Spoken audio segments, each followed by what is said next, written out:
Everyone, I hope आप सब healthy होंगे। मैं हूं आपकी biology educator Shivani ma'am. Welcome back to magnet brains, जो आपको प्रोवाइड कराता है किंडरगार्टन टू क्लास 12 हर क्लास हर सब्जेक्ट की क्वालिटी एजुकेशन, वो भी बिल्कुल फ्री।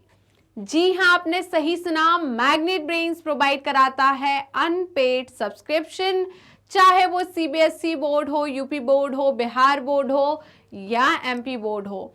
मैग्नेट ब्रेन्स हर क्लास हर सब्जेक्ट के टॉपिक वाइज एक्सप्लेनेशंस प्रोवाइड कराता है और साथ में प्रोवाइड कराता है ढेर सारे प्रैक्टिस क्वेश्चंस। इतना ही नहीं, आप अवेल कर सकते हैं e notes and E book, जिसकी लिंक डिस्क्रिप्शन बॉक्स में दी है।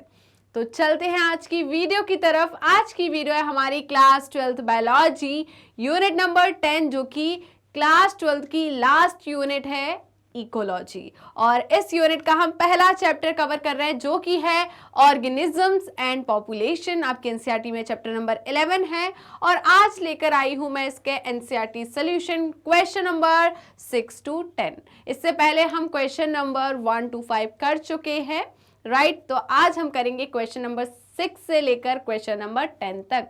सो आर यू गाइज रेडी? जल्दी जल्दी बताइए, मेरे सारे स्टूडेंट्स रेडी है या नहीं एनसीईआरटी सॉल्यूशन के लिए? तो बेटा, इससे पहले सारे बच्चे अपनी अटेंडेंस लगा दीजिए। अटेंडेंस कैसे लगाना है ये तो आपको बहुत अच्छे तरीके से पता है। कैसे लगाना है? वीडियो को लाइक करना है और ज़्यादा से ज़्यादा शेयर करना है अपने दोस्तों, भाई बहनों और पड़ोसियों को, जिससे वो भी आपके साथ जुड़ सके और अच्छे से पढ़ाई कर सके।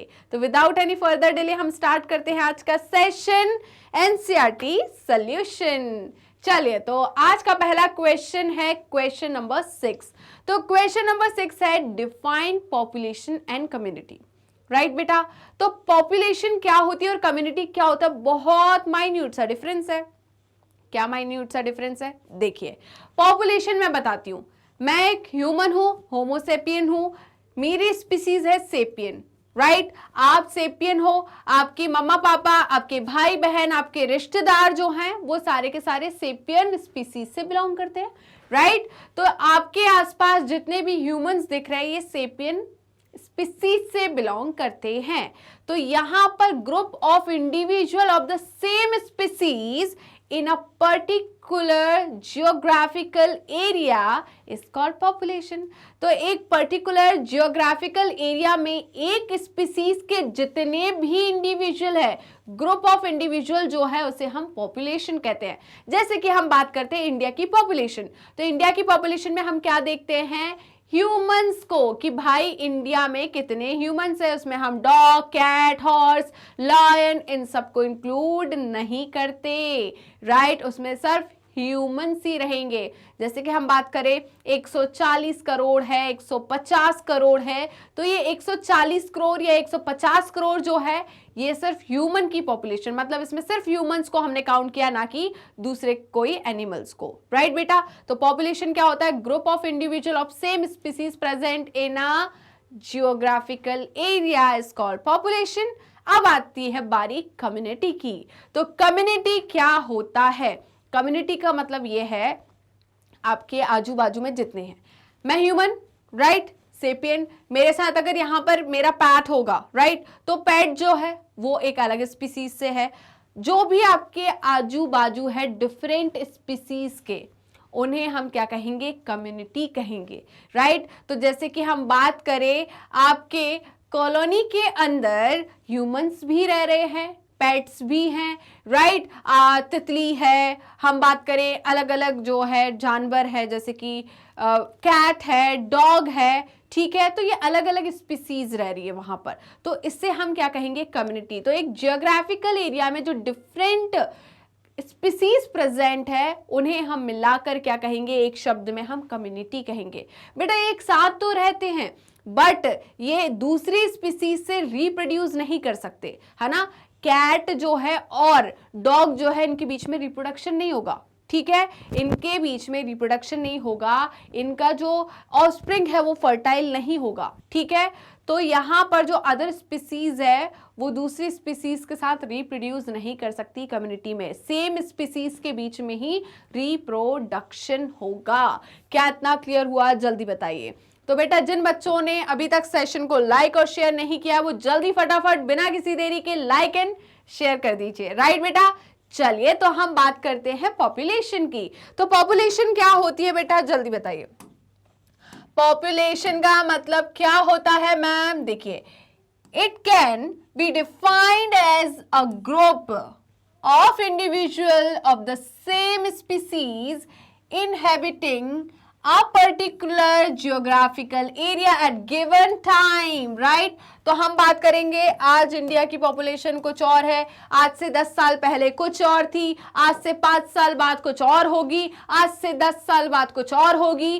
तो हम एक गिवन टाइम की बात करते हैं, पॉपुलेशन जो है उसमें एक गिवन टाइम की बात करते हैं, क्योंकि बेटा पॉपुलेशन में जो इंडिविजुअल्स है उनमें डेथ भी होती है, बर्थ भी होता है, तो ये चेंज होती रहती है। क्लियर है? तो हम एक गिवन टाइम में पॉपुलेशन को क्या करेंगे? काउंट करेंगे।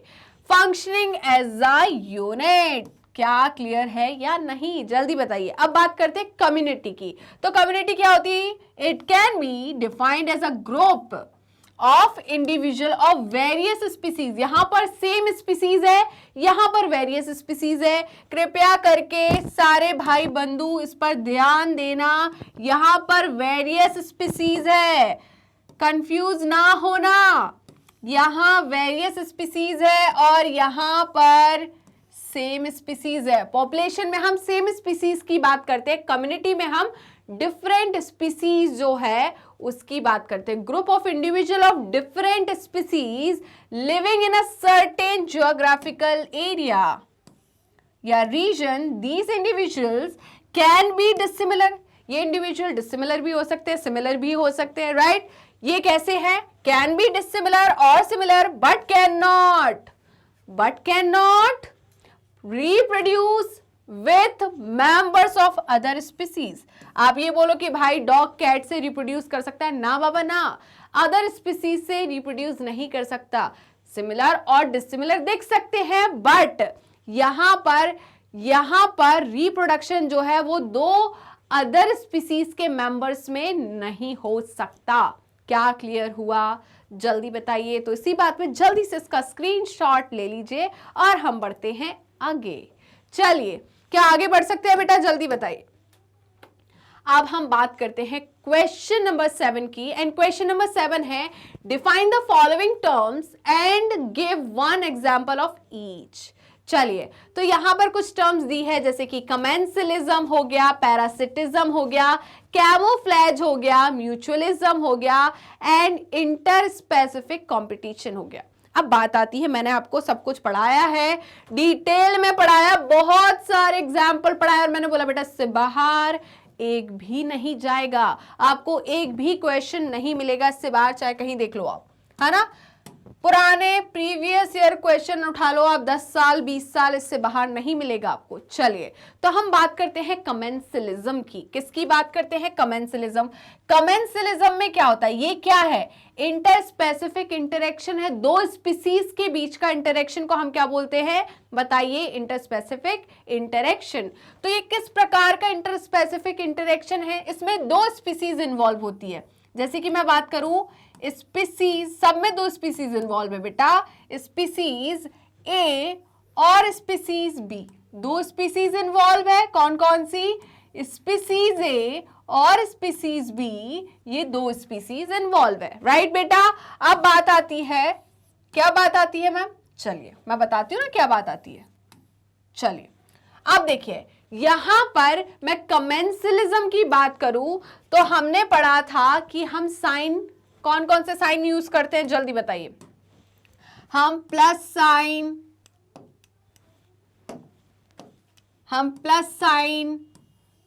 हम माइनस साइन और हम जीरो से डिनोट करते हैं।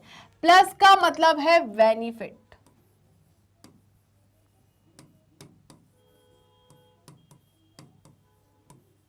ठीक है? इसका मतलब क्या है? यहां पर क्या हुआ है? जल्दी बताइए। हम, और यहां का मतलब है नाइदर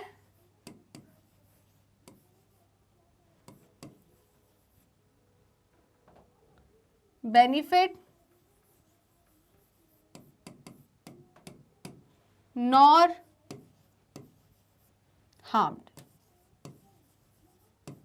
इसे और क्या कहते हैं हम, और न्यूट्रल, राइट बेटा।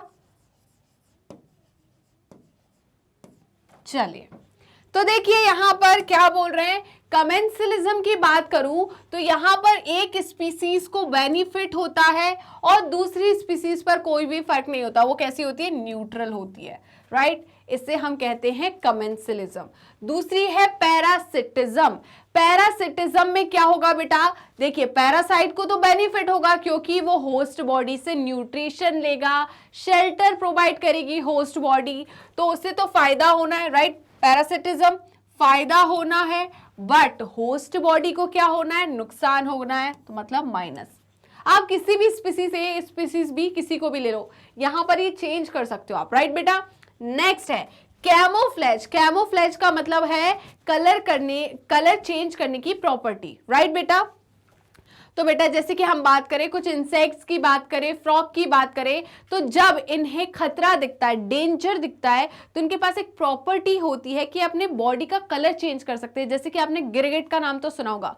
गिरगिट किस वजह से फेमस है, जल्दी बताइए, सारे बच्चे कमेंट कीजिए कि गिरगिट जो है वो किस वजह से फेमस है, उसकी इतनी कहावतें क्यों है कि गिरगिट के जैसे रंग मत बदलो, राइट। यही बोला जाता है, गिरगिट के जैसे रंग मत बदलो। गिरगिट के जैसे रंग मत बदलो का मतलब क्या, बेचारे को वैसे ही बदनाम किया, वो तो अपने आप को प्रोटेक्ट कर रहा है, वो तो डिफेंड कर रहा है अपने आप को कि भाई कोई प्रेडेटर आके मुझे खा ना जाए, पकड़ ना ले, कोई वर्ड, कोई चील वगैरह, है ना। तो वो क्या करता है कि जो बैकग्राउंड होता है उस बैकग्राउंड के हिसाब से अपना कलर चेंज कर लेता है। जैसे कि यहाँ का बैकग्राउंड आपको क्या दिख रहा है, ब्लैक। अब इस ब्लैक पे ये व्हाइट कलर कितना इजीली विजिबल है, तो कोई भी होगा इजीली पढ़ लेगा कि कमेंसलिज्म है, पैरासिटिज्म है, कैमोफ्लेज लिखा है, म्यूचुअलिज्म लिखा है, इंटरस्पेसिफिक कंपटीशन लिखा है। बट अगर मैं यही चीज इस बैकग्राउंड के हिसाब से लिखूं, बैकग्राउंड का कलर ब्लैक है और मैं यहां पर लिखूं इंटर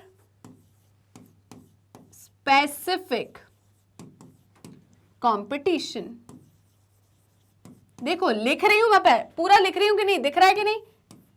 चलिए, अच्छा कितने बच्चों को दिख रहा है कि मैंने यहां पर इंटर स्पेसिफिक कंपटीशन लिखा है।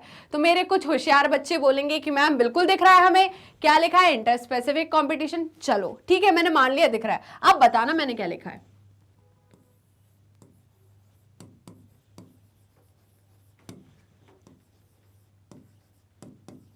अब बताओ मैंने क्या लिखा है, जल्दी बताइए, और आगे लिख देती हूं।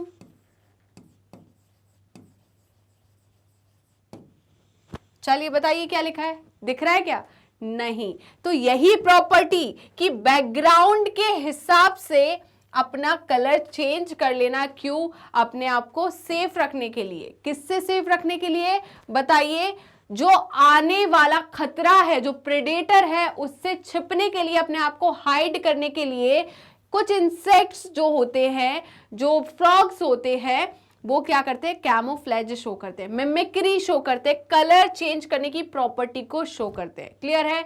चलिए, तो यहां पर किसी को फायदा किसी को नुकसान है क्या, बताइए। कैमोफ्लेज में किसी को फायदा किसी को नुकसान है क्या, कैमोफ्लेज में क्या होगा बताइए भाई। अगर सिंपल सी बात है कि वहां पर अगर ये जो इंसेक्ट है, अगर ये इंसेक्ट किसी को विजिबल हो गया, किसी को विजिबल हो गया, जैसे कि मैं बात करूं स्नेक को फ्रॉग विजिबल हो गया, तो स्नेक फ्रॉग को पकड़ लेगा, राइट। तो उसमें किसकी जान जा रही है, फ्रॉग की। फायदा किसको हो रहा है, स्नेक को, राइट। तो इस कंडीशन में क्या बनेगा, इस कंडीशन में क्या बनेगा, एक को फायदा दूसरे को नुकसान, राइट। क्लियर है। म्यूचुअलिज्म, फिर मैंने बोला था कि मैंने जब म्यूचुअलिज्म पढ़ाया था और को इवोल्यूशन पढ़ाया था, तो मैंने बोला था म्यूचुअल डिसीजन। तो म्यूचुअल डिसीजन का मतलब क्या होता है, जैसे आप बोलते हैं भाई ये हमारा म्यूचुअल डिसीजन है। म्यूचुअल मतलब दोनों का एक ही मत है, दोनों की इसमें क्या है बताइए, दोनों बोल रहे हैं भाई यही सही है। क्यों, क्योंकि इसमें दोनों का फायदा हो रहा है, दोनों तभी तो एक पॉइंट पर आए, एक डिसीजन पर आए, क्योंकि दोनों को सही लग रहा है, दोनों को लग रहा है कि हाँ हमारे लिए सही है, दोनों के लिए बेनिफिट है। ठीक है, तो यहां पर क्या है, म्यूचुअलिज्म का मतलब है दोनों को बेनिफिट है, मतलब पॉजिटिव पॉजिटिव। अब इंटर स्पेसिफिक कंपटीशन में बेटा जब जब लड़ोगे तब तब नुकसान होगा, तो यहां पर नेगेटिव होगा। क्लियर है? तो जल्दी से इसका स्क्रीनशॉट ले लीजिए, कमेंसलिज्म का एग्जाम्पल बताओ। वेल वार्निकल जो है, वेल और वार्निकल ये क्या है? कमेंसलिज्म का एग्जाम्पल है। वेल को कोई नुकसान नहीं होता, वार्निकल को फायदा होता है कि भाई वो एक जगह से दूसरी जगह वेल पर चला जाता है चिपक कर, ठीक है, और लोकेशन चेंज करता है, वहां पर उसको वेल जो है शेल्टर प्रोवाइड कर रही है, और जहां जहां वेल जाएगी वहां वहां उसे फूड मिल जाएगा, उसको मूव करने की जरूरत नहीं है। तो यहां पर वार्निकल को फायदा हो रहा है और वेल को कोई नुकसान नहीं, क्योंकि वार्निकल वेल को कोई नुकसान पहुंचाता नहीं है। पैरासिटिज्म की बात करें, जैसे कि हमने ह्यूमन लिवर फ्लूक की बात करी, हमने प्लाज्मोडियम की बात करी, हमने लाइस की बात करी, ठीक है, हमने टिक्स की बात करी। तो यहां पर दो प्रकार के पैरासिटिज्म होता है, एक एंडोपैरासाइट, एक एक्टोपैरासाइट। एक्टोपैरासाइट क्या होता है? जो बॉडी के ऊपर रहकर बॉडी से न्यूट्रिशन को निकालते हैं, एक बॉडी के अंदर रह के बॉडी से न्यूट्रिशन लेते हैं, शेल्टर, जो हमारी बॉडी उसे शेल्टर प्रोवाइड करती है, राइट। तो ये दो प्रकार के पैरासिटिज्म होता है। अब यहां पर क्या हो रहा है? इसका एग्जाम्पल हो गया हमारा प्लाज्मोडियम, टिक्स जो डॉग्स पर लगते हैं, टिक्स, वो एग्जाम्पल हो गया। ये किसके?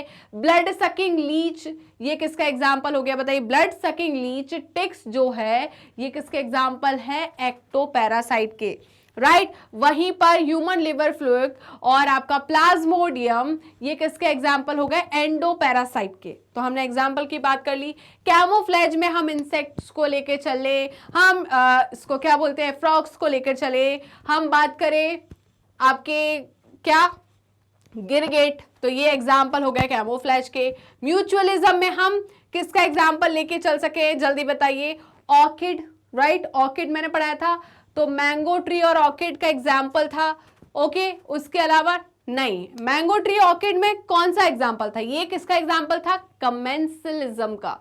और दूसरा ऑर्किड जो था, राइट, दूसरा ऑर्किड जो था एक स्पीसीज थी जिसमें बम्बल बी, याद है बम्बल बी? तो बम्बल बी वाला जो एग्जाम्पल है वो है किसका एग्जाम्पल? म्यूचुअलिज्म का। उसके अलावा यकामोथ, राइट, उसके बाद हम फिग और बास्प का एग्जाम्पल लेके चले, तो ये म्यूचुअलिज्म का एग्जाम्पल है। फिर इंटरस्पेसिफिक कंपटीशन की बात करें तो दो स्पीसीज जो आपस में लड़ रही है, भिड़ रही है, दोनों को नुकसान है, ये किसका एग्जाम्पल हो गया? इंटरस्पेसिफिक कंपटीशन का। तो जल्दी से इसका स्क्रीनशॉट ले लीजिए। क्या आपने इसका स्क्रीनशॉट ले लिया? जल्दी बताइए। ओके, चलिए तो हम देख लेते हैं कमेंसलिज्म क्या होता है बेटा। देखिए, the interaction between two species. Commensalism का मतलब है दो स्पीसीज के बीच में क्या होना? इंटरेक्शन होना। इसे हम क्या कहते हैं? बताइए, कमेंसलिज्म। अब ये दो स्पीसीज में से एक स्पीसीज को तो बेनिफिट हो रहा है और दूसरी स्पीसीज जो है वो अनइफेक्टेड है, ना उसको बेनिफिट हो रहा है ना हार्म हो रहा है, ठीक है। तो इस प्रकार के इंटरस्पेसिफिक इंटरेक्शन को हम क्या कहेंगे? कमेंसलिज्म। एक को फायदा, दूसरे को ना ही नुकसान ना ही फायदा। एग्जाम्पल है बार्नेकल्स अटैच्ड टू अ व्हील्स, मैंने ये एग्जाम्पल दिया है। और हमने orchid growing on the branches of mango tree, ये भी किसका एग्जाम्पल है? कमेंसलिज्म का। और बताइए, सी एनिमोन और किसका? क्लॉन फिश, ये भी किसका एग्जाम्पल है? कमेंसलिज्म का, राइट बेटा। तो जल्दी से इसका स्क्रीनशॉट ले लीजिए। क्या आपने इसका स्क्रीनशॉट ले लिया? यहां तक कोई दिक्कत है, कोई परेशानी? चलिए आगे बढ़े। नेक्स्ट है पैरासिटिज्म। पैरासिटिज्म की अगर मैं बात करूं, the interaction between two species. Parasitism में दो स्पीसीज के बीच में इंटरेक्शन हो रहा है, तो यहां पर one species is positively affected, एक स्पीसीज को फायदा होगा। किसको फायदा होगा? पैरासाइट को फायदा होगा। होस्ट बॉडी को नुकसान होगा क्योंकि उससे न्यूट्रिशन को निकाला जा रहा है, टिपिकली स्मॉलर वन। तो यहां पर पॉजिटिवली इफेक्ट किस पे होगा? स्मॉलर वन पर, मतलब पैरासाइट पर। And the other is negatively affected, typically larger one, is known as parasitism. इसे हम क्या कहते हैं? पैरासिटिज्म कहते हैं। तो जल्दी से इसका स्क्रीनशॉट ले लीजिए। क्या आपने इसका स्क्रीनशॉट ले लिया? कोई दिक्कत, कोई परेशानी? एग्जाम्पल की अगर मैं बात करूं तो लिवर फ्लूक जो है ये एग्जाम्पल है पैरासाइट का। बेटा लिवर फ्लूक किसका एग्जाम्पल है? एंडोपैरासाइट का, किसका है?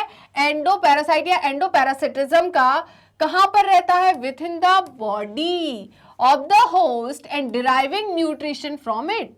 ठीक है, तो बॉडी के अंदर रहता है और वहां से न्यूट्रिशन को डिराइव करता है, मतलब लेता है, एब्जॉर्ब करता है। क्लियर है यानी? और मैंने बोला था इसके दो इंटरमीडिएट क्या होते हैं? होस्ट होते हैं। कौन कौन होता है जल्दी बताइए? इसका लिवर फ्लूक के दो इंटरमीडिएट होस्ट कौन होंगे? जल्दी बताइए। एक तो होगा मैम फिश, दूसरा कौन होगा? Snail, right? वहीं पर हम बात करें, here the parasite benefits from the host. और भाई यहां पर पैरासाइट को होस्ट बॉडी से बेनिफिट हो रहा है क्योंकि न्यूट्रिशन को डिराइव कर रहा है। As it derives nutrition from it, क्यों भाई? क्योंकि ये न्यूट्रिशन को डिराइव कर रहा है। while the host is affected negatively, वहीं पर बेचारा होस्ट बॉडी, उसको कैसा इफेक्ट देखने को मिल रहा है? Negative effect. क्यों भाई? कोई आपके अंदर से खून निकालेगा तो आपके अंदर खून कम हो रहा है ना? क्यों?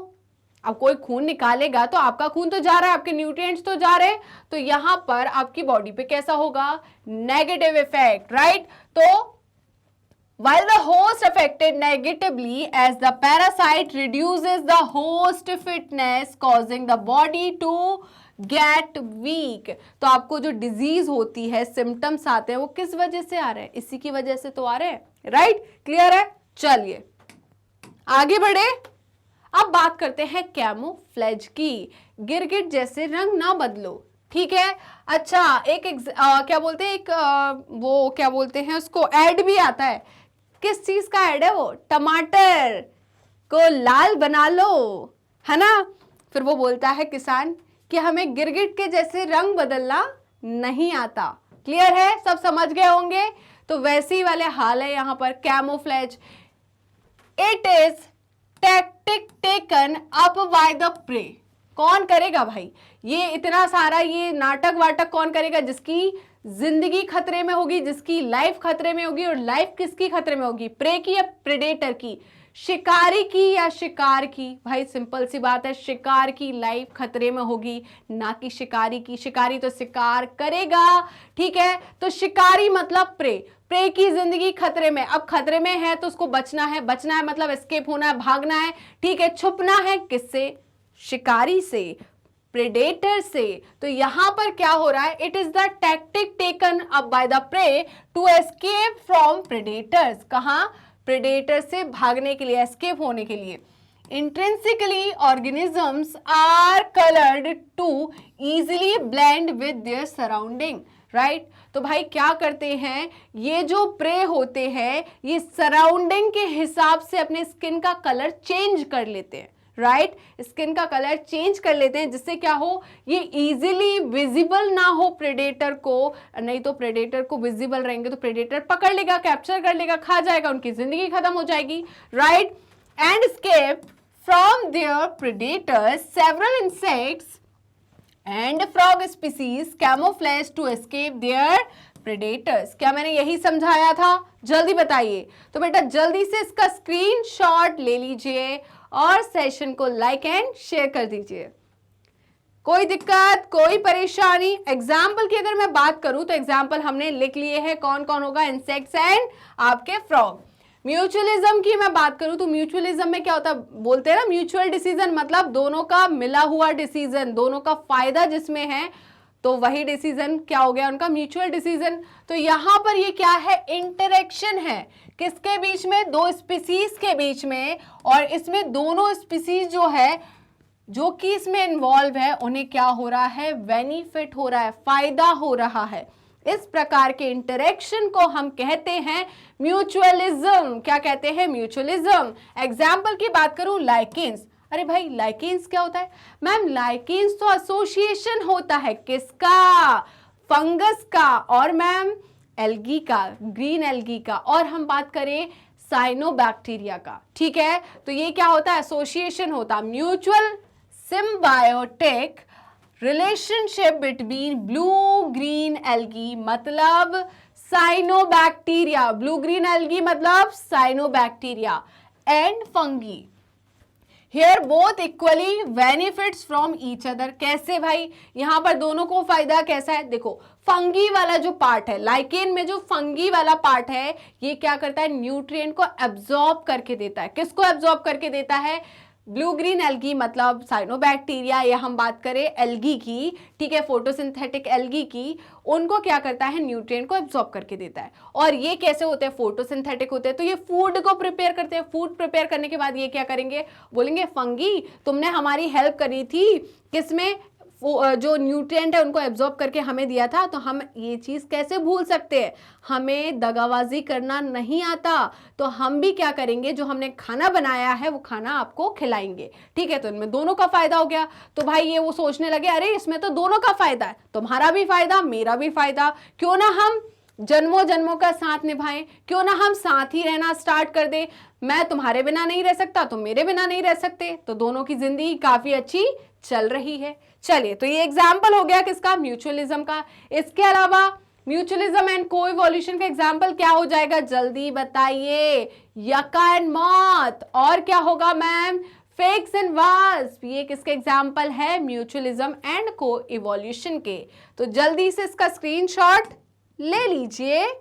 चलिए, अब बात करते हैं हम इंटर स्पेसिफिक कंपटीशन की। किसकी बात करते हैं, इंटर स्पेसिफिक कंपटीशन।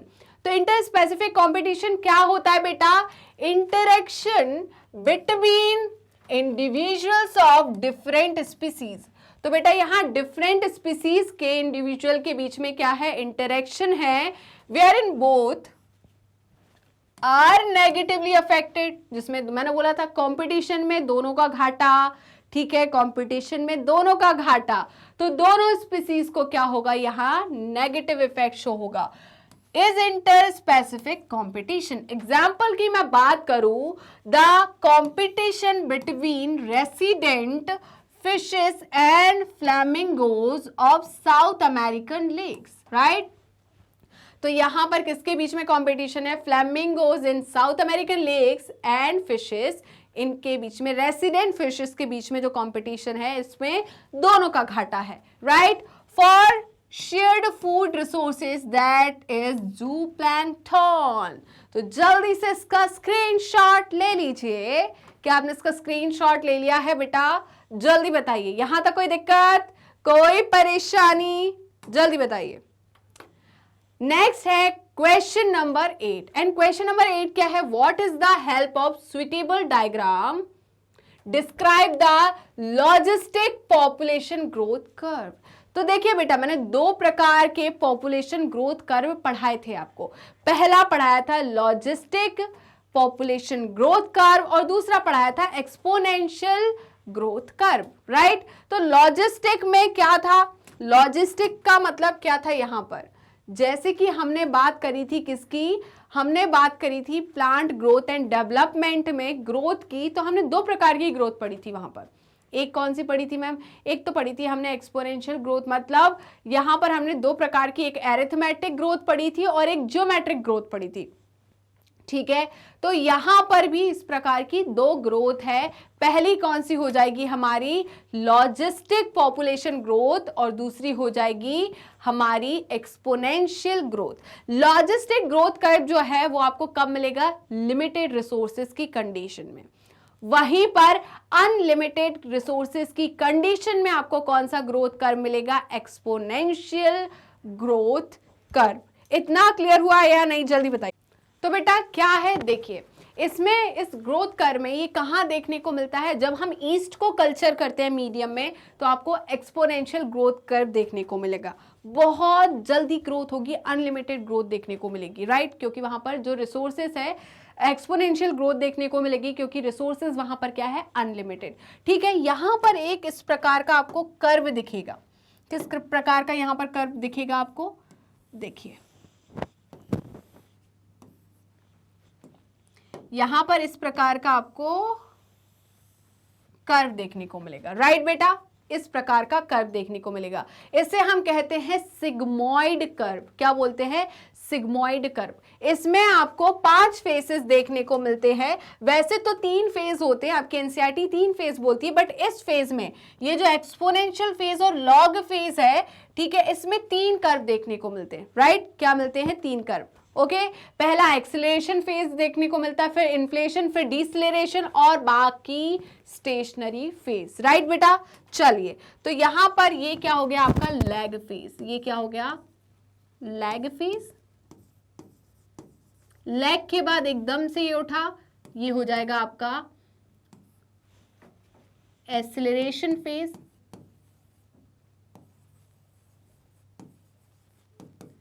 एक्सेलरेशन के बाद क्या होगा? ये वाला फेज जो है, ठीक है,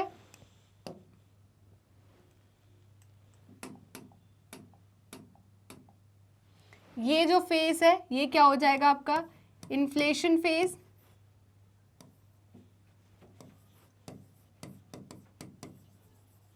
डिसलेरेशन फेज और आखिरी कौन सा हो जाएगा? Stationary phase.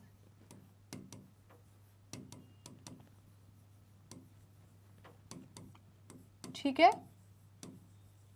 चलिए, तो जल्दी से इसका स्क्रीनशॉट ले लीजिए। क्या आपने स्क्रीनशॉट ले लिया? चलिए, तो हम बात करते हैं इन्हीं फेसेस की। तो इन्होंने क्या कहा? The logistic population growth curve is usually observed in yeast cell cultivated in laboratory condition and includes 5 phases, namely पहला फेज है लैग फेज। तो इनिशियली बेटा यहां पर इतनी ज्यादा ग्रोथ देखने को नहीं मिलती, उस फेज को हम क्या कहते हैं? Lag phase. क्या कहते हैं? Lag phase. धीरे धीरे बढ़ती है फिर एकदम से। तो यहां पर इस लैग फेज में क्या होता है? Population of yeast cell small initially, है ना, मैंने बोला ना small initially, as resources are limited in the habitat. ठीक है, तो यहां पर इनिशियल स्टेज में कौन सा फेज देखने को मिलेगा आपको? Lag phase. क्यों? क्योंकि यहां पर रिसोर्सेज जो है वो क्या है? लिमिटेड है, राइट? तो जल्दी से इसका स्क्रीनशॉट ले लीजिए, फिर हम चलते हैं आगे। चलिए, इतना क्लियर हुआ? अब देखिए, एक्सपोनेंशियल फेज की अगर मैं बात करूं, किसकी बात करूं? एक्सपोनेंशियल फेज की बात करूं, तो in this stage the population of the yeast cell suddenly rises, एकदम से बढ़ती है, रफ्तार लेती है। पहले ऐसी थी, देखिए पहले ऐसी थी, ये जा रही है इस तरफ, ये हाथ ऐसे दिखाती हूं, ये है, फिर एकदम से उसने ऐसा जंप लिया, ये थी, एकदम से जंप लिया। तो यहां पर एक्सपोनेंशियली बढ़ती है, suddenly rise as a result of rapid growth leading to exponential population growth. ठीक है, due to availability of enough food resources. ये एकदम से जो ग्रोथ देखने को मिली है, राइज इन ग्रोथ देखने को मिली है, ये किसकी वजह से मिली है? availability of enough food resources and consistently favorable environmental। क्यों भाई? environment भी कैसा था? favorable था, favorable conditions थी, without any inter-specific competition। यहाँ कोई competition नहीं है, अभी इस कल्चर मीडिया में किसी भी प्रकार का competition नहीं। तो इन्होंने सोचा भाई जल्दी जल्दी जल्दी जल्दी रिप्रोड्यूस कर लेते हैं, अपना नंबर बढ़ा लेते हैं, अपनी पॉपुलेशन बढ़ा लेते हैं, right? This result in the curve rising upward steeply, right बेटा? तो जल्दी से इसका स्क्रीनशॉट ले लीजिए। क्या आपने इसका स्क्रीनशॉट ले लिया है? यहां तक कोई दिक्कत, कोई परेशानी? चलिए चलिए आगे बढ़े। अब देखिए, नेक्स्ट है positive acceleration phase. Negative acceleration phase का मतलब वही होता है डिसलेरेशन, राइट? चलिए, तो यहां पर क्या कहा इन्होंने? पॉजिटिव एक्सेलरेशन फेज का मतलब है at the start of this phase cell growth is limited, right? Cell growth is limited, the yeast cell adjust to new environment and grow its population. तो भाई यहां पर क्या हो रहा है? At the start of this phase, ठीक है, सेल ग्रोथ जो है वो लिमिटेड होगी।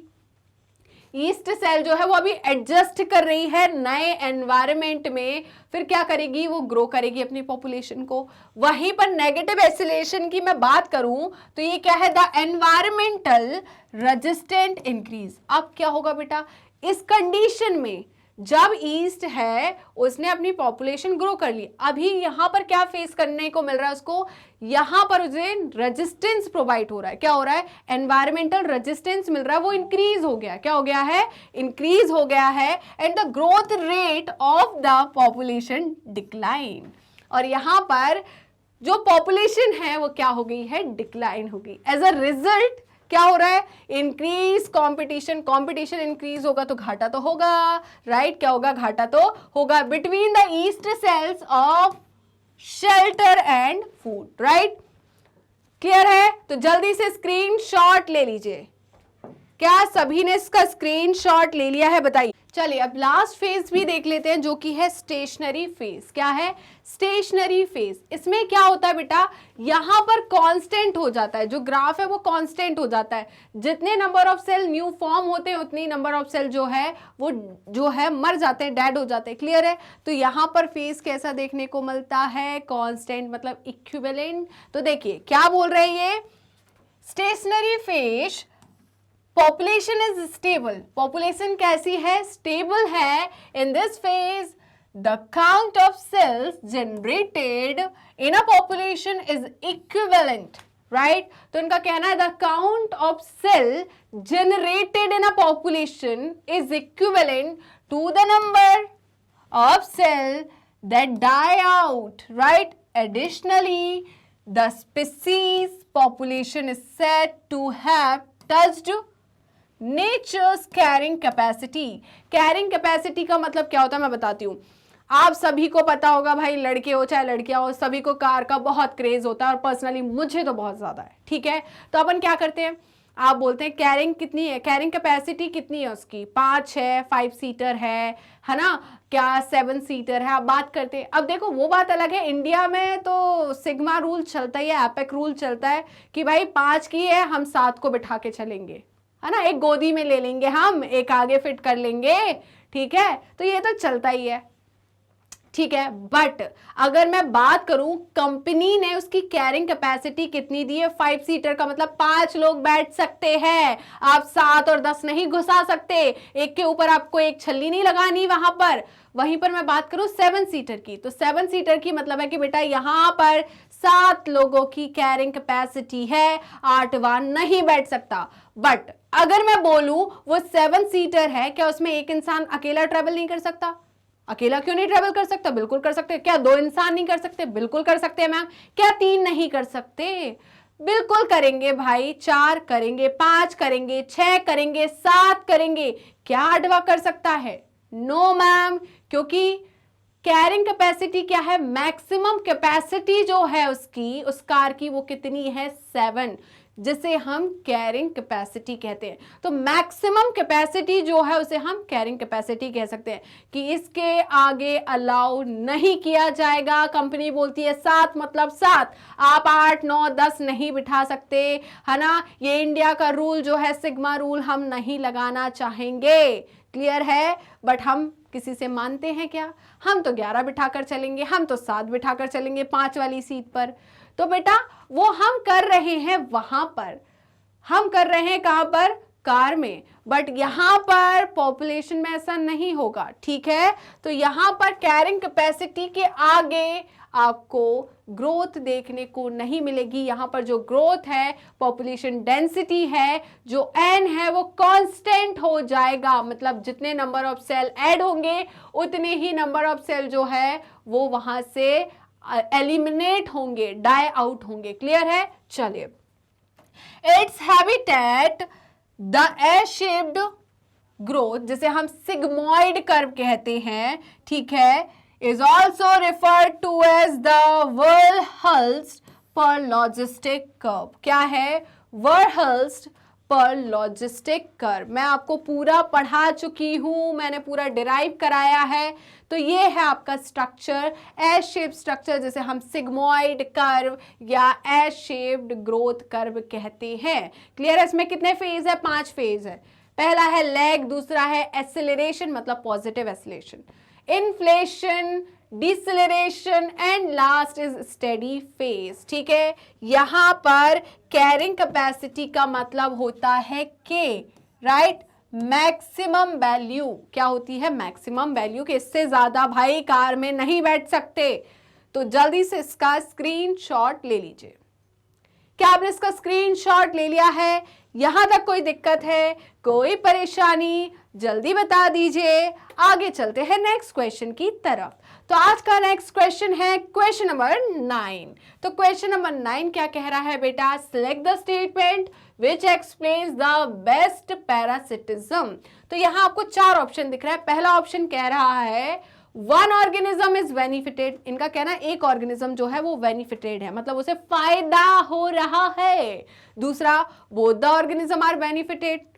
थर्ड है one organism is benefited, other is not affected. And option D है one organism is benefited, other is affected. Affected मतलब हार्म हो रहा है, उसे क्या हो रहा है? हार्म हो रहा है। क्लियर है? चलिए भाई, अब इन्होंने तो एक बोला वेस्ट एक्सप्लेन पैरासिटिज्म, बट हम चारों को क्यों ना लेके चले मैम? हम तो चारों को लेकर चलेंगे। हम अपने आप को बांधते तो है नहीं, है ना? हमने अपने आप को जंजीरों में नहीं बांधा है। हम हर चीज पढ़ेंगे, कुछ भी पूछे हम तो पूरा पढ़ेंगे। पढ़ लेते हैं पूरा, ठीक है? तो वन ऑर्गेनिज्म इज बेनिफिटेड का मतलब क्या है? जल्दी बताइए। एक ऑर्गेनिज्म को बेनिफिट हो रहा मतलब दूसरा न्यूट्रल है। इससे तो हम कमेंसलिज्म कहते हैं। क्या कहते हैं?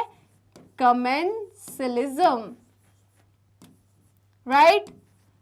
दूसरा क्या है? Both the organism are benefited. Ma'am ऐसी कंडीशन तो म्यूचुअलिज्म में मिलती है, राइट, सहमति वाला डिसीजन। थर्ड है one organism benefited, other is not affected. ऐसा किस में होता है कि एक बेनिफिटेड है दूसरा अफेक्टेड है? यहां पर चलिए, इन्होंने कुछ नहीं दिया है तो यहां हम ये लेकर नहीं चलते, राइट। उन्होंने एक ऑर्गेनिज्म इज बेनिफिटेड, दूसरा हार्म भी हो सकता है। अभी उन्होंने आगे कुछ नहीं बोला, अभी इसको हम कुछ लेकर नहीं चलेंगे, बट इसको लेकर चल रहे हैं। One organism is benefited, other is not affected. तो यहां पर दूसरे को कोई फर्क नहीं, एक को फायदा हो रहा है, इससे हम कहते हैं कमेंसलिज्म। क्या कहते हैं? जल्दी बताइए। कमेंसलिज्म, ठीक है। नेक्स्ट है one organism is benefited, other is affected, मतलब एक को फायदा दूसरे को नुकसान। पैरासिटिज्म और प्रेडेशन, राइट। क्या बोलते हैं? जल्दी बताइए। पैरासिटिज्म और प्रेडेशन, राइट।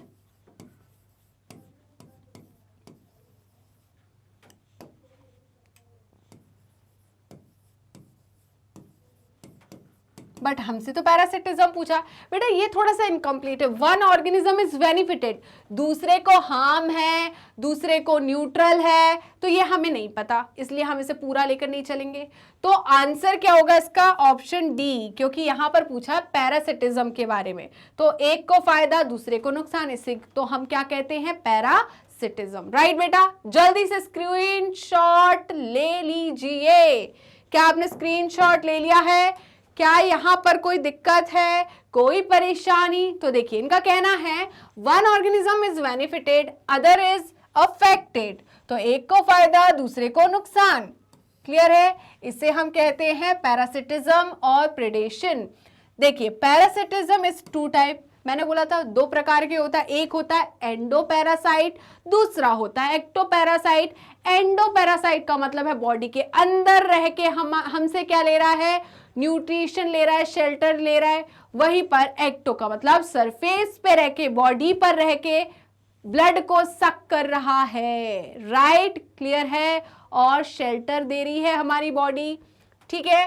तो देखिए, parasitism is a type of interaction between two species wherein one species parasite gets benefits while the other species or the host is negatively affected or harmed, right बेटा। तो जल्दी से इसका screenshot ले लीजिए। क्या आपने स्क्रीनशॉट ले लिया? बताइए, क्या स्क्रीनशॉट ले लिया है?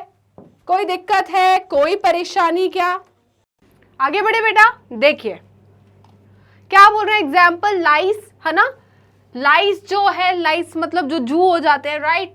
टिक्स जो कि किस पे लगते हैं, आपके डॉग्स पर लगते हैं, ठीक है। तो लाइस, लाइस,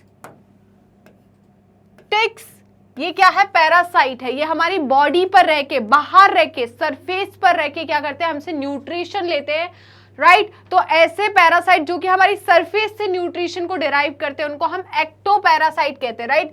found on the humans body host is an example wherein lice derive their nutrition by feeding on the human's blood, causing the fitness of individual host to reduce harming the human body, right। obvious सी बात है, कोई आपका खून चूसेगा तो आपको harm होगा या नहीं होगा, बिल्कुल होगा, राइट, बिल्कुल होगा। हम क्यों किसी को अपना खून दें, है ना। चलिए, मतलब ब्लड डोनेट करना है, बट ये पैरासाइट को हम क्यों ही देंगे, समझ आ रहा है ना। तो भाई अब एक बायोलॉजी की मैं टीचर होके और आप बायोलॉजी के स्टूडेंट होके समझिए, हम ये चाहते हैं कि हम क्यों दें, हमारा खून है, हमने इतना खाया पिया तब जाकर ये हमारी बॉडी में ब्लड बना है और हम इनको पीने दें। भाई अगर वो नहीं पिएंगे तो वो जिएंगे कैसे, आप अपना सोच रहे हो, बट उनके लिए भी तो जरूरी है ना, क्योंकि वो पैरासाइट है, वो नहीं बना सकता, तो वो आपकी ब्लड से ही तो न्यूट्रिशन को डिराइव करेगा। क्लियर है। तो यहां पर नहीं तो फूड चेन कैसे होगी, है ना। चलिए नेक्स्ट क्या है, क्वेश्चन नंबर 10 है, list any 3 important characteristics of population and explain. जल्दी बताइए, 3 कैरेक्टरिस्टिक्स बताइए, मोर्टेलिटी, नेटिलिटी एंड एज डिस्ट्रीब्यूशन, है ना। ये हमारे कुछ कैरेक्टरिस्टिक्स है पॉपुलेशन के। मोर्टेलिटी का मतलब क्या है, एम से मोर्टेलिटी, एम से मरना, एम से मौत, राइट। मोर्टेलिटी मौत, मोर्टेलिटी मौत। मोर्टेलिटी का मतलब है डेथ रेट। नेटिलिटी नन्ना, छोटा बच्चा कैसा होता है, नन्ना मुन्ना सा। तो नेटिलिटी का मतलब क्या होता है, बताइए, बर्थ रेट। तो नेटिलिटी बर्थ रेट, मोर्टेलिटी मौत, क्या होगा, डेथ रेट। क्लियर है। और फिर क्या आएगा, एज डिस्ट्रीब्यूशन, की डिफरेंट एज में, राइट, यहां पर हमने एज डिस्ट्रीब्यूट की है और इन डिफरेंट एजेस में हमने पॉपुलेशन को देखा कि प्री रिप्रोडक्टिव फेज में कितनी पॉपुलेशन है, रिप्रोडक्टिव फेज में कितनी पॉपुलेशन है, पोस्ट रिप्रोडक्टिव फेज में कितनी पॉपुलेशन है, क्योंकि यही पॉपुलेशन हमारी फ्यूचर पॉपुलेशन को डिसाइड करेगी, राइट। तो इसे हमने क्या बोला है, एज डिस्ट्रीब्यूशन। तो देख लेते हैं बेटा, a group of entities, group of entities belonging to the same species, group of entities belonging to the same species, इसे तो हम पॉपुलेशन कहते हैं। गिवन जियोग्राफिकल एरिया में प्रेजेंट है, एक पर्टिकुलर एरिया में एक पर्टिकुलर टाइम पर जो पॉपुलेशन प्रेजेंट, जो स्पीसीज प्रेजेंट होती है, सेम स्पीसीज जो प्रेजेंट होती है, उसे हम क्या कहेंगे, population. Together functioning as a unit, right, can be termed a population. Example के तौर पर, all humans living in a particular area at specific time comprise the population of humans, right. मैं बात करूं इंडिया की, तो इंडिया एक area हो गया, राइट। एक जियोग्राफिकल एरिया में हमने क्या देख लिया कि ह्यूमन जो है वो क्या है भाई, होमो सेपियंस, सेपियंस एक स्पीसीज है, राइट। एक स्पीसीज के जितने भी लोग इंडिया में हैं उसे हमने क्या बोल दिया, पॉपुलेशन। किसकी पॉपुलेशन, ह्यूमंस की पॉपुलेशन, या हम बोले सेपियंस की पॉपुलेशन, राइट बेटा। तो आप बोलोगे 140 करोड़, 150 करोड़, राइट। तो ये क्या है, पॉपुलेशन है, ये क्या है, पॉपुलेशन है कि भाई इंडिया की पॉपुलेशन कितनी है, 140 करोड़। तो ये 140 करोड़ में सिर्फ ह्यूमंस होंगे, cat, dog, right, cow, horse, ये सब नहीं होंगे। सेम मतलब सेम स्पीसीज के इंडिविजुअल जो है उनके ग्रुप को हम क्या कहेंगे, पॉपुलेशन कहेंगे, राइट। चलिए, तो इतना क्लियर हुआ या नहीं। अब हम बात करते हैं, listed below are the attributes that a population exhibits. Natality और बर्थ रेट की हम बात करें तो बर्थ रेट क्या है कि एक पर्टिकुलर टाइम में, जैसे कि मैं बोलूं एक मंथ में, राइट, हम बात करें एक मंथ में, जैसे कि मैं बात बोलूं दिल्ली की, राइट। तो दिल्ली में एक मंथ में कितने न्यू बर्थ हुए हैं, तो ये क्या हो गई वहां का बर्थ रेट या नेटिलिटी, राइट। वहीं पर मैं बोलूं कि एक साल में दिल्ली में कितनी मौतें हुई है, तो वो उसका क्या हो जाएगा, मोर्टेलिटी या डेथ रेट, राइट। मतलब एक टाइम को आपने फिक्स कर लिया, एक पर्टिकुलर टाइम लिया, 1 महीने का, 1 साल का, 10 साल का, एक टाइम फिक्स किया, उस टाइम में देखा कि कितने बर्थ हुए हैं, है ना, वो बर्थ रेट हो जाएगी, कितनी डेथ हुई है वो डेथ रेट हो जाएगी। बर्थ रेट को हम नेटिलिटी कहते हैं, डेथ रेट को हम मॉर्टेलिटी कहते हैं। क्लियर है? चलिए, तो इनका कहना है it can be given by the ratio of live births, right. कैसा? लाइव बर्थ, जिए हुए बच्चे पैदा, ना जिंदे बच्चे पैदा की बात कर रहे हैं हम, इन अ पर्टिकुलर एरिया, क्योंकि वही तो पॉपुलेशन को डिसाइड करेगा, राइट। ठीक है, वही तो पॉपुलेशन को, जो लाइव बर्थ्स है वही तो पॉपुलेशन को डिसाइड करेगा, राइट। क्लियर है? To the particular population of the area, the birth rate can be expressed as a number of individual added to the population in term of members of the population, right। कि भाई मैं बात करूं एक महीने में MP के भोपाल शहर में कितने बर्थ हुए हैं, राइट। तो ये क्या हो जाएगा, भोपाल का बर्थ रेट या नेटिलिटी, राइट। क्लियर है? चलिए, तो कितने नए इंडिविजुअल पॉपुलेशन में ऐड हुए, क्योंकि वो भी बच्चे जरूर है तो ह्यूमन ना, तो वो भी तो उसमें काउंट होंगे कि नहीं होंगे, जल्दी बताइए। नेक्स्ट है मोर्टेलिटी या डेथ रेट। तो यहां पर ये क्या बोल रहे हैं, इट इज द रेशियो, ये क्या है, रेशियो है किसका, डेथ का।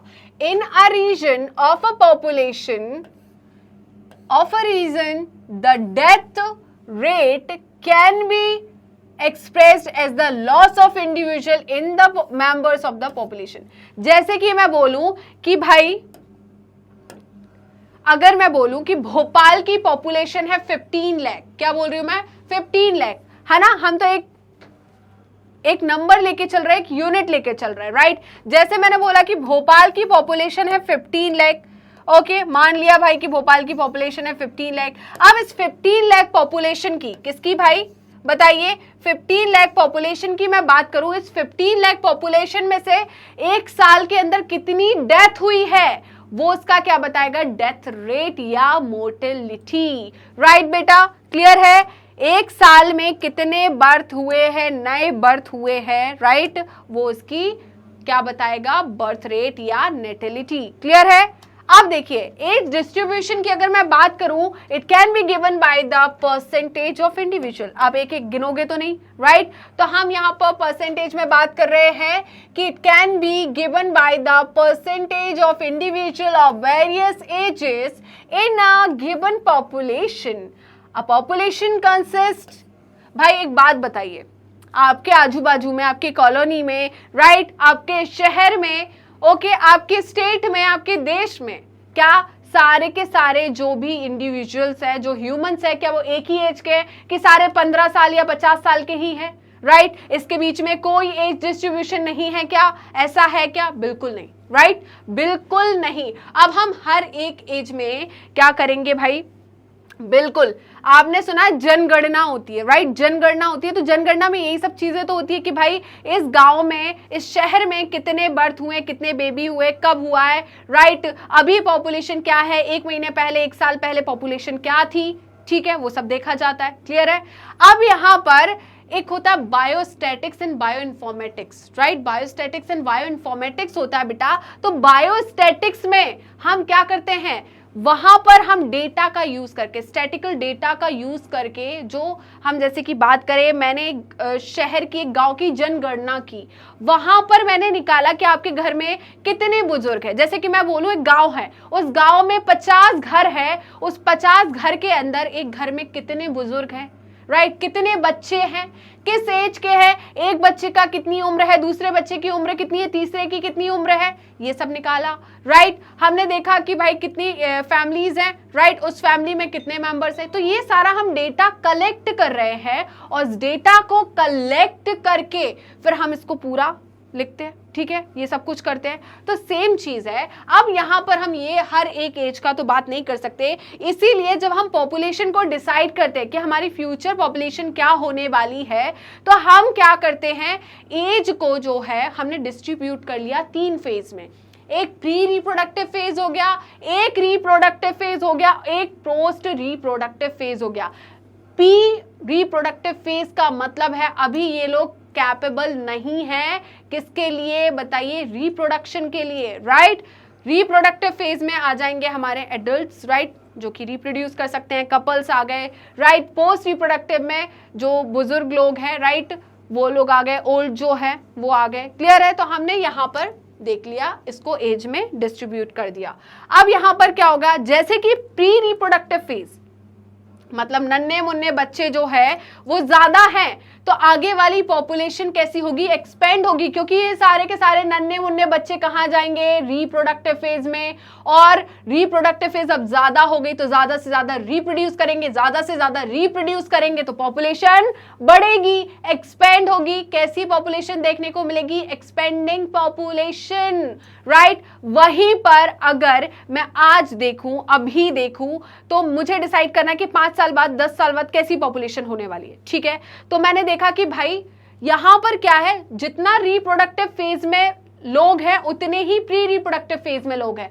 तो रिप्रोडक्टिव वाले चले जाएंगे पोस्ट रिप्रोडक्टिव में और प्री रिप्रोडक्टिव वाले चले जाएंगे कहां पर, रिप्रोडक्टिव में। मतलब पहले जितने रिप्रोडक्टिव में थे अब फिर से उतने ही हुए। पॉपुलेशन कैसी होगी, स्टेबल, ना तो बढ़ेगी ना ही कम होगी, स्टेबल पॉपुलेशन। फिर क्या होगा, अगर प्री रिप्रोडक्टिव फेज में मतलब बच्चे कम हैं और क्या है, रिप्रोडक्टिव फेज वाले लोग ज्यादा है, तो रिप्रोडक्टिव फेज वाले लोग आगे चलकर, है ना, कुछ साल बाद कहां चले जाएंगे, पोस्ट रिप्रोडक्टिव फेज में। और प्री रिप्रोडक्टिव फेज में लोग कम थे, वो कहां चले जाएंगे, रिप्रोडक्टिव में।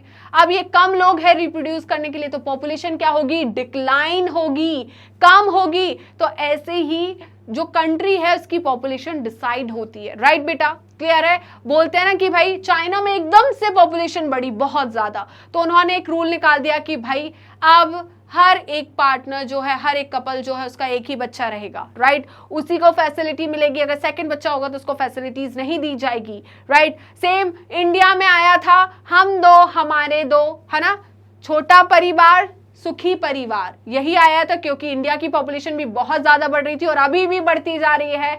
हम बिल्कुल पढ़े लिखे लोग होकर भी पॉपुलेशन को इस तरीके से बढ़ा रहे हैं कि आगे चल के ना पता नहीं क्या होने वाला है ना। फिर हम कंप्लेन करते हैं कि जॉब्स नहीं मिल रही है, प्रॉपर एजुकेशन नहीं मिल रहा है, प्रॉपर खाना नहीं मिल रहा। भाई अब पॉपुलेशन इतनी बढ़ेगी तो भाई उसको मेंटेन करना भी तो मुश्किल है। अगर हम बायोलॉजिकली ये चीजें सोचे तो आप सोचिए ना कि इन सब चीजें प्रोवाइड करना एक लार्ज पॉपुलेशन को और एक मतलब एक स्पेसिफिक छोटी पॉपुलेशन को किस में इजी होगा, छोटी पॉपुलेशन में, राइट। क्लियर है या नहीं? तो वही वाली बात हो रही है यहाँ पर। तो हमें हमारा ही कर्तव्य है कि हमें अपनी रिस्पॉन्सिबिलिटी खुद लेनी पड़ेगी, तभी देश बेहतर बनेगा, राइट। आप किसी दूसरे से उम्मीद नहीं रख सकते, है ना। ये एक डेमोक्रेटिक कंट्री है, तो यहाँ पर हम सभी का कर्तव्य है कि हम अपनी रिस्पॉन्सिबिलिटी खुद ले। जब हर एक इंसान अपनी रिस्पॉन्सिबिलिटी खुद लेगा, वो ये नहीं सोचेगा हमें क्या फर्क पड़ना है, गवर्नमेंट सोचे हमें क्या करना है, उसका हो रहा है हमें क्या करना है, इसका हो रहा है हमें क्या करना है, हमारा क्या हो रहा है हम तो देख लेंगे। तो अगर ये वाली सोच आप रखोगे तो थोड़ी सी दिक्कत वाली बात है ना। हमें सभी को एकजुट होकर हर चीज में आगे रहना पड़ेगा, तभी चीजें पॉसिबल हो पाएगी फ्यूचर जनरेशन के लिए, राइट बेटा। Different ages group typically a age pyramid can be used to depict the age distribution pattern. कभी कभी मुझे ऐसा लगता है कि मैं अपने सब्जेक्ट से निकल के कभी केमिस्ट्री में चली जाती हूँ, कभी फिजिक्स में चली जाती हूँ। आज तो मैं चली गई कहाँ, सोशल साइंस में, जो कि मेरा तो सब नाता नहीं है काफ़ी टाइम से, बहुत दूर दूर तक, राइट। बट हो जाता है कभी कभी, भावनाएं जाग जाती है तो वो यहाँ पर एक्सप्रेस हो जाती है, तो थोड़ा सा समझ जाया करो, राइट। चलिए ओके, आगे बढ़े आगे। चलिए, तो कहाँ आगे बढ़ना है, खत्म करना है सेशन को, तो बेटा यहीं पर हम खत्म करेंगे आज के सेशन को। आई होप आज का सेशन आपको बहुत अच्छा, बहुत मजेदार लगा होगा, आपने काफी ज्यादा एंजॉय किया होगा, राइट। तो सेशन अच्छा लगा तो किस बात की देरी, जल्दी जल्दी नीचे लाइक बटन है, लाइक कीजिए, शेयर कीजिए एंड कमेंट करना बिल्कुल मत भूलेगा। और जो भी हमारे न्यू स्टूडेंट है, प्लीज जल्दी जल्दी मैग्नेट ब्रेन्स के चैनल को सब्सक्राइब कर दीजिए एंड बेल आइकन को क्लिक कर दीजिए, जिससे डेली बेसिस पर आपको नोटिफिकेशन मिलते रहे, डेली बेसिस पर आप recorded as well as live session attend कर सके। इसके अलावा आप हमें फॉलो कर सकते हैं हमारी ऑफिशियल वेबसाइट पर, दैट इज www.magnetbrains.com, और आप हमसे जुड़ सकते हैं हमारे पेज के थ्रू। तो पेज को फॉलो करने के लिए सिंपली आपको क्या करना है, आपको जाना है गूगल या क्रोम पर और वहां टाइप करना है मैग्नेट ब्रेन्स। जैसे ही आप मैग्नेट ब्रेन्स टाइप करोगे तो आपको इस टाइप का एक पेज ओपन होगा। इस पेज में kindergarten to class 12th class तक की कंप्लीट कोर्स की प्लेलिस्ट अवेलेबल है। Specially 11th and 12th class के लिए यहाँ पर आपको स्ट्रीम वाइज प्लेलिस्ट अवेलेबल होगी, जैसे कि science stream, commerce stream, humanity stream. इस कंप्लीट कोर्स की प्लेलिस्ट में आपको हमने क्या क्या चीजें प्रोवाइड की है, तो थोड़ा ध्यान से सुनेगा। हम इस प्लेलिस्ट में आपके लिए लेकर आए हैं एनसीईआरटी की पूरी theory with advance theory, NCERT solution, MCQs, MIQs, one shot revision, quick revision and daily practice question, जिससे ना कि सिर्फ आपका थ्योरी पार्ट स्ट्रांग हो, हमने पूरा ध्यान रखा है कि आप थ्योरी पार्ट के साथ सॉल्यूशन भी करें एनसीईआरटी के, उसको छोड़े ना, निग्लेक्ट ना करें, आप एमसीक्यूज भी करें, आप एमआईक्यूज भी करें, और ये कराने की रिस्पॉन्सिबिलिटी हमने ली है, राइट। आप डेली प्रैक्टिस कर पाए, आप डेली रिवीजन कर पाए, इन सारी बातों को ध्यान में रखकर हमने इस प्लेलिस्ट को तैयार किया है आपके लिए, जिससे आपका हर एक चैप्टर, हर एक क्लास, हर एक सब्जेक्ट काफी ज्यादा स्ट्रांग बनने वाला है और आपकी स्टडी काफी स्मार्ट होगी, राइट। इसके अलावा आप हमें फॉलो कर सकते हैं हमारे सोशल मीडिया हैंडल्स पर, जैसे कि Facebook, Instagram, Twitter and WhatsApp. आप अवेल कर सकते हैं e notes and E book, जिसकी लिंक डिस्क्रिप्शन बॉक्स में दी है। तो चलते हैं मैग्नेट ब्रेन्स के टॉप कोर्सेज की तरफ। उससे पहले जान लीजिए कि मैग्नेट ब्रेन्स के 2 चैनल हैं, Hindi medium channel and English medium channel. Hindi medium channel पर हम क्लास 6 to 12th क्लास तक के कोर्सेज कराते हैं, तो जो भी आपके हिंदी मीडियम वाले भाई बहन या ऑब्वियस सी बात है दोस्त है, उनको बता दीजिए कि मैग्नेट ब्रेन्स का हिंदी मीडियम चैनल भी है, जिस पर हम फ्री एजुकेशन प्रोवाइड कराते हैं, और इंग्लिश मीडियम चैनल जिस पर आप मुझसे पढ़ रहे हैं, इस पर हम kindergarten to class 12th class तक की प्रिपरेशन कराते हैं। इन दोनों चैनल पर कौन कौन से टॉप कोर्सेस अवेलेबल है, तो थोड़ा सा यहाँ पर नजर डालिए अपनी। हम इन दोनों चैनल पर सीबीएसई बोर्ड की प्रिपरेशन कराते हैं, सीबीएसई बोर्ड के साथ हम इंक्लूड करते हैं स्टेट बोर्ड को भी, जैसे कि Delhi board, Bihar board, UP board, MP board, Rajasthan board. इसके साथ ही वैदिक maths, crash course and spoken English, ये सारे के सारे टॉप कोर्सेस मैग्नेट ब्रेन्स आपको हाई क्वालिटी एजुकेशन के साथ 100% फ्री में प्रोवाइड कराता है। जी हाँ, मैंने यही कहा और आपने सही सुना, मैग्नेट ब्रेन्स प्रोवाइड कराता है अनपेड सब्सक्रिप्शन। तो जुड़े रहिए मुझसे और मैग्नेट ब्रेन से। मिलते हैं नेक्स्ट वीडियो में, तब तक के लिए बाय बाय।